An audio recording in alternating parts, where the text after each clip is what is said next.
प्रदूषण जो बढ़ रहा है चारों ओर, और विशेष रूप में हमारी यमुना जी, वहां तो प्रदूषण क्या, वस्तुतः स्थिति ये है कि वृंदावन में यमुना जी का अस्तित्व ही एक प्रश्न चिन्ह के अंदर होता चला जा रहा है, क्योंकि पीछे से जल पूरा छोड़ा नहीं जा रहा।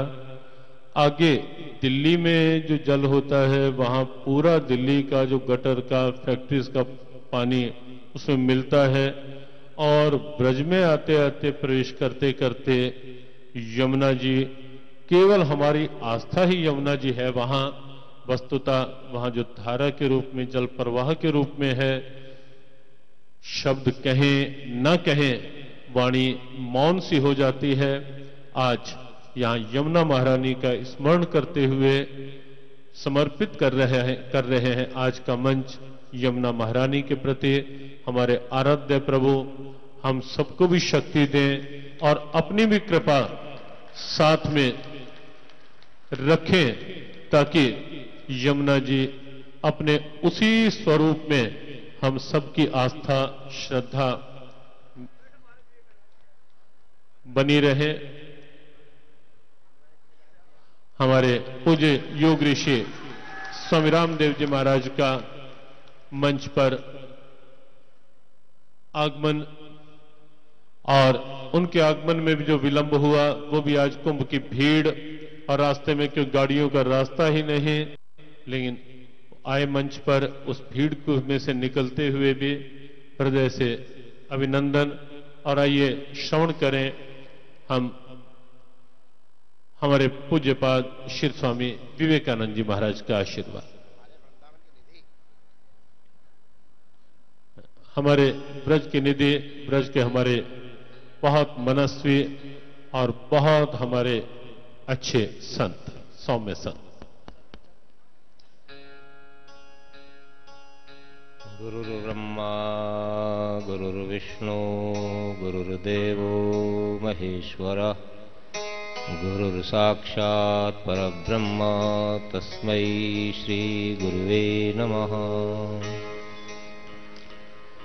वंदे महापुरुष ते चरणारविंदम। परम श्रद्धे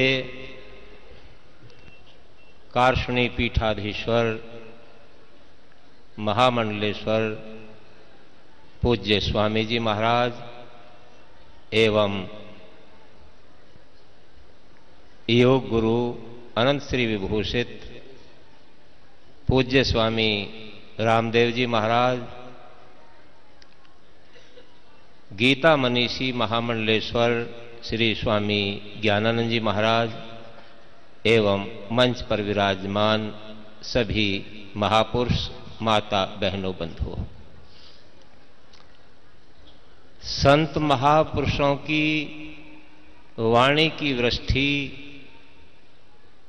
सभी लोगों के ऊपर उसी प्रकार से बरसती है जैसे मेघ की वृष्टि होती है। श्रोता के ऊपर निर्भर होता है कि उसमें कितनी योग्यता है, महापुरुषों की वाणी सुनने की कितनी क्षमता है। मेघ सबके ऊपर समान रूप से बरसता है। पहाड़ों की चोटी पर भी बारिश होती है, लेकिन पानी बहता हुआ नीचे की तरफ आ जाता है और वहां पर जल ठहरता ही नहीं। और वही वृष्टि जब मरुभूमि में होती है तो वह जल तुरंत ही सूख जाता है, और वही वृष्टि जब मरुभूमि में होती है, काली मिट्टी जहां पर होती है वहां पर होती है बारिश, तो उसमें बहुत अच्छी फसल होती है। और वही बारिश जब स्वाति नक्षत्र में बरसती है तो वही सीप के अंदर अगर पड़ जाए तो मोती बन जाती है। हीरों की खान में अगर बरसती है तो तद्रूप हो जाती है। ऐसे ही श्रोता के ऊपर निर्भर होता है कि वह महापुरुषों की वाणी कितना अपने हृदय में रख सकते हैं। 9 दिन से लगातार, 7 दिन से लगातार आप लोग अनेकों महापुरुषों की वाणी सुनते आए हैं। कितना आपने स्वीकार किया होगा यह तो आपको ही पता होगा। अगर आपने महापुरुषों की वाणी हृदय में रख ली तो हो सकता है हमारे समाज में परिवर्तन हो जाए, हमारी मानसिकता बदल जाए। चर्चा चल रही थी यमुना और गौ माता की। कई बड़ी समस्याएं हैं, यद्यपि मुझे नहीं ये चर्चाएं चलानी चाहिए। अगर जमुना का जल दिल्ली ना पिए तो दिल्ली जिंदी रह जाएगी, और गंगा का जल भी अब आने लगा है दिल्ली में। एक तरफ पीने की समस्या है और एक तरफ गंगा और यमुना के अस्तित्व को बचाने का लक्ष्य है। कैसे पूरा हो यह हमारी भी समझ में नहीं आता। जमुना के जल से जब पूर्ति नहीं हुई दिल्ली की, तो गंगा में से, जो गंग नहर है उसमें से बहुत बड़ा पाइप आया हुआ है और वह आधी दिल्ली को जल दे रहा है। एक तरफ पीने की समस्या है और एक तरफ गंगा का जल अविरल चलता रहे और शुद्ध बना रहे। ये कैसे पूरा हो, इसके लिए कुछ न कुछ तो मंथन होना ही चाहिए। गंगा जमुना आदि नदियों का निरंतर बहना इसलिए जरूरी है, केवल दिल्ली की बात छोड़ो, हिंदुस्तान बहुत लंबा चौड़ा है।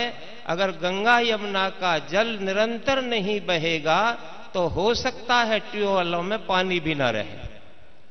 एक दिल्ली की चिंता जिस सरकार को है, जिस शासन को है, उसको पूरे हिंदुस्तान की चिंता नहीं है। जल पहले कितना ऊपर रहा करता था, उसका कारण था कि गंगा यमुना आदि जो नदियां हैं वो अविरल बहती रहती थी, तो जमीन में पानी बना रहता था। और अब तो जल का अभाव ही होता जा रहा है। मैंने एक महापुरुष से सुना था, अगर ऐसी ही स्थिति चलती रही तो 10 साल के अंदर जल का अकाल पड़ जाएगा यहां पर। और सुना है किसी विदेशी कंपनी ने समुद्र के किनारे एक ऐसा प्लांट लगाया है जो मीठा जल करता है, और उस मीठे जल से पी करके ही हमारी जिंदगी सुरक्षित रहेगी। यह स्थिति बनती जा रही है। एक तरफ बिजली की समस्या है, एक तरफ शुद्धता की समस्या है, एक तरफ दिल्ली जिंदी कैसे रहे, और दिल्ली की बात छोड़ो, पूरा हिंदुस्तान कैसे सुरक्षित रहे, इसके ऊपर बड़ा मंथन करना पड़ेगा। मैं तो नहीं समझ पा रहा, अगर जल नहीं छोड़ा जाएगा यमुना का तो दिल्ली के बाद असली जल गंगा जमुना का तो आएगा ही नहीं, और आ भी नहीं रहा है। बुरा न मान जाना। पानीपत का जो पुल है वहां पर एक बूंद भी जल नहीं है, पूरा नहर में जा रहा है, इसलिए गंगा का जल आने लगा। पहली साल भी यही स्थिति थी, उससे पहली साल भी यही स्थिति थी कि पानीपत का जो पुल है पार होने का, वहां एक बूंद भी जल नहीं होता है गर्मियों में। सब का सब खेतों में जा रहा है। अब खेतों में जल जाना जरूरी है कि जनता को जल पीना जरूरी है कि गंगा अविरल जमुना अविरल बहती रहे शुद्धता पूर्ण, ये जरूरी है। इस पर बड़ा विचार करना पड़ेगा महापुरुषों को। रही बात गौ माता की, जिस प्रकार से संतों की वाणी हमारे ऊपर बरसात करती है, ऐसे ही गौ माता हमारे ऊपर मूक रूप से दृष्टिपात करने मात करे तब भी हमारा कल्याण हो सकता है, परंतु हम गौ को गौ माता समझें। गौ माता के अंदर इतनी शक्ति है कि जो उसकी सेवा करता है उसकी बुद्धि तो पवित्र हो ही जाती है और तन भी पवित्र हो जाता है। बुद्धि, मन, तन सब पवित्र हो जाता है और बड़े बड़े संकटों को भी टाल देती है गौ माता की सेवा। मैं अपनी बीती आपको बात सुनाता हूं। पूज्य स्वामी रामदेव जी महाराज ने शायद नहीं सुन पाई होगी मेरी यह बात। आज से 12 साल पहले डॉक्टरों ने कहा आपको बाईपास होगा, क्योंकि आपकी तीनों नाड़ी ब्लॉकेज हो गई है और फैसला हो गया कि 30 तारीख को डॉक्टर त्रेहन बाईपास करेगा हमारा। और मैं चिंतित हो गया इस बात से कि यहां से लेकर के और यहां तक मेरी छाती फाड़ी जाएगी, न तो मैं वर्जिश के मतलब का रहूंगा, न आसन ही कर पाऊंगा, न दौड़ ही पाऊंगा। ये तो मैं फिर बेकार ही हो गया। रात को चिंतन कर ही रहा था, अब क्या किया जाए, अब ऐसा ही होगा क्या।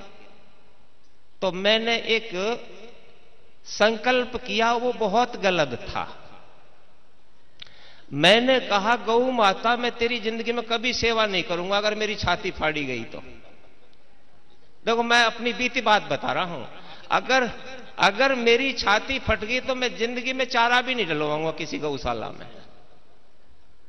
अब देखिए क्या होता है। आधा घंटे के बाद मैंने एक सज्जन को फोन किया, फिरोजाबाद, राजनाथ गुप्ता थे। तो मैंने जो ही फोन किया तो उन्होंने नहीं उठाया। उनका एक बहुत बड़ा डॉक्टर है हार्ट का ही, उसने उठा लिया। कहा महाराज जी कैसे फोन किया रात में 11 बजे। मैंने कहा मुझे गुप्ता जी से बात करनी है। कहते बात क्या है। तो मैंने कहा कि भाई मेरा बाईपास होना उन्होंने किस डॉक्टर से कराया था ये पूछना था। कहते महाराज अब बाईपास का तो जमाना ही चला गया, अब तो एंजियोप्लास्ट हो जाती है। मैं तो जानते नहीं था एंजियोप्लास्ट क्या बीमारी होती है, प्लास्टिक सर्जरी भी कहते हैं उसको।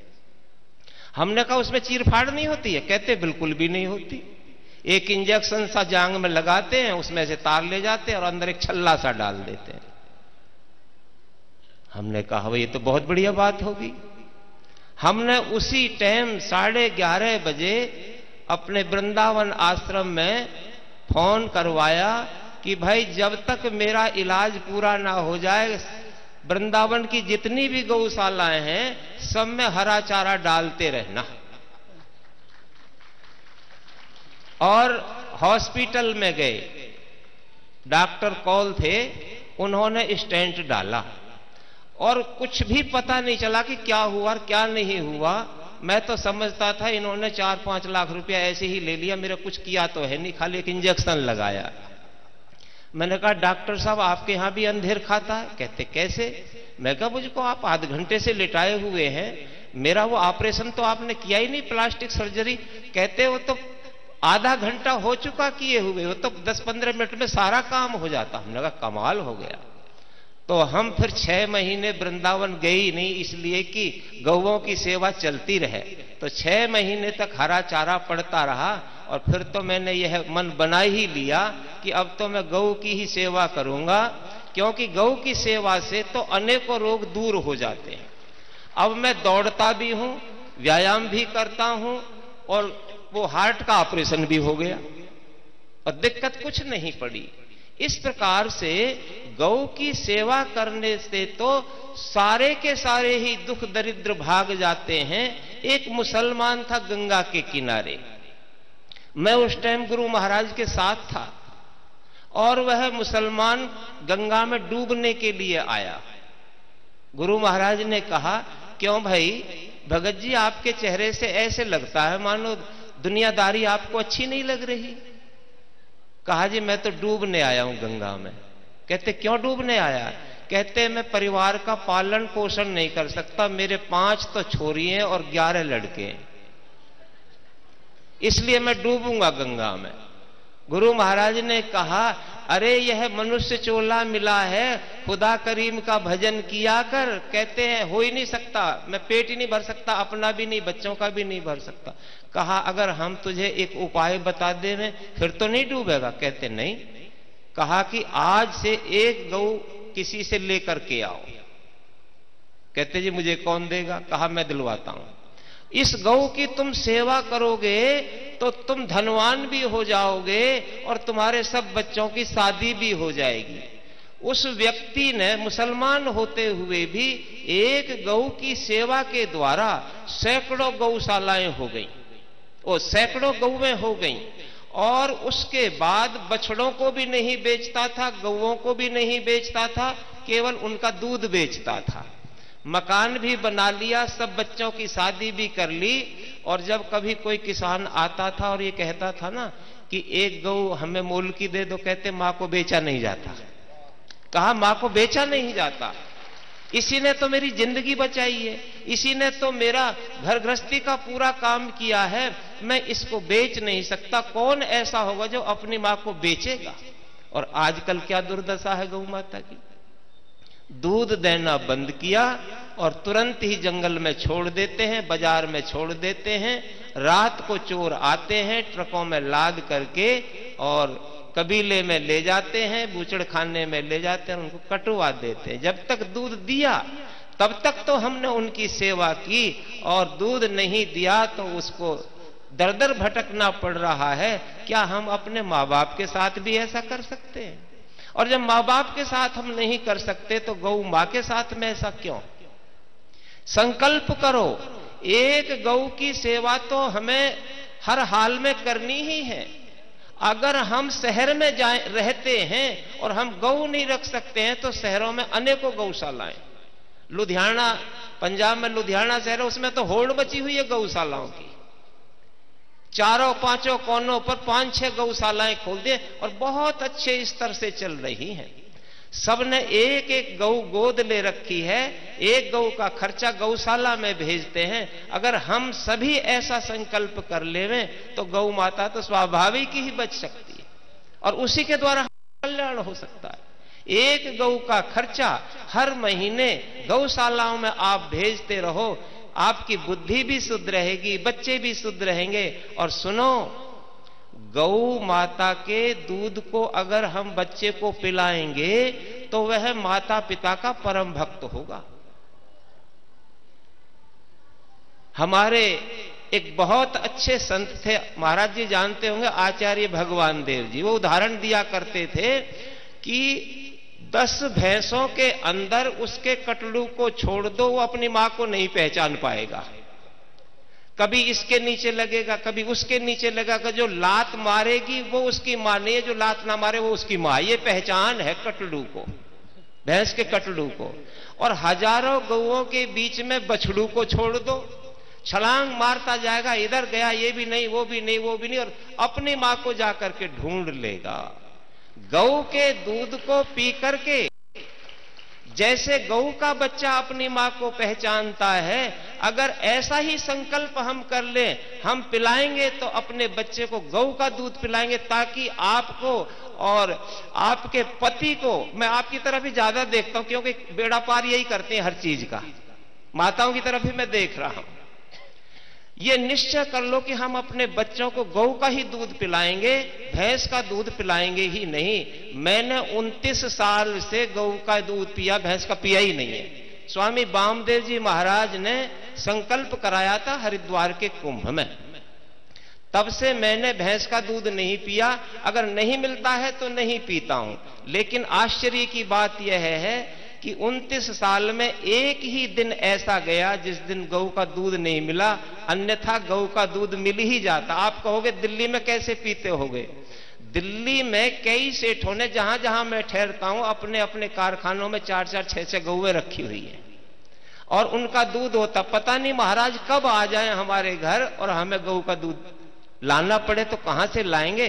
तो इस प्रकार से एक संकल्प कर लो, बगैर दूध के रहेंगे पर गौ का ही दूध पिएंगे, भैंस का दूध नहीं पिएंगे, ना बच्चों को पिलाएंगे। देखो फिर ये बच्चे आपको कैसे पहचानेंगे? माता पिता की बेइज्जती कर नहीं सकता वो जो गौ का दूध पीता है, और स्वाभाविक उनके अंदर श्रद्धा भावना आ जाएगी। इसलिए एक एक गौ का तो सभी संकल्प करें। एक गौ का खर्च रोज का 60-70 रुपया होता है, हमने आंकड़ा लगा करके देख लिया है। 60-70 रुपया रोज खर्च कर सकते हो, इतना तो आप गोलगप्पे खा करके खत्म कर देते हो। गोलगप्पे न खा करके गौ की सेवा करोगे तो गौ आपको दूध देगी और हमारी बुद्धि पवित्र होवेगी।